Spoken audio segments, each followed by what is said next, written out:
So, ayan guys, magluluto na naman ako ng dinner namin. Meron akong upo, malunggay, of course, sardinas. So, alam kong karaniwan na ulam lang to sa inyo. Pero sa akin, special to, char.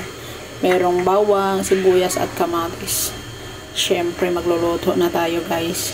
Olive oil ang gagamitin ko para yayamanin, char. Unahin natin ang bawang. May sumamang sibuyas. So, hayaan na natin yan.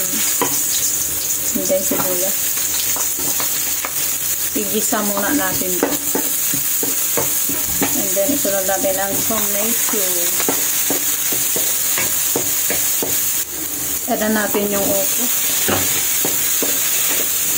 Inuuna ko talaga yung upo. Gusto ko kasi nagigisa siya.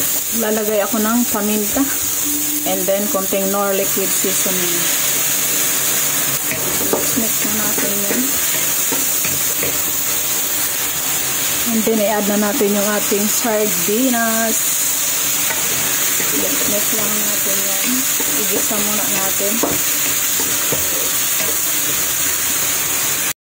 Pag okay na, i-add na natin yung water.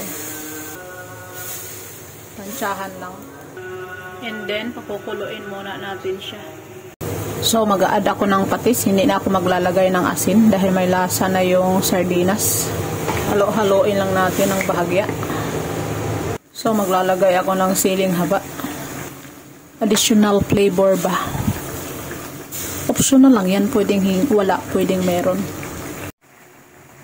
O, diba kalami? Favorite nyo ba yan guys? So, favorite ko yan. One of my favorite ulam, char. Mabuhi na ko kung may sardinas lang, charot.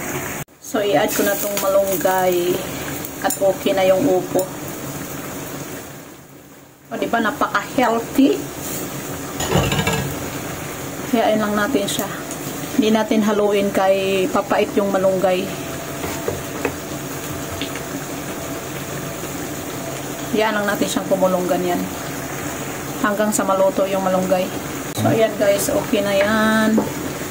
Ready na ang aming dinner. Diba? Kinisang sardinas with upo and malunggay a la Ñora version, char. Ang kalami.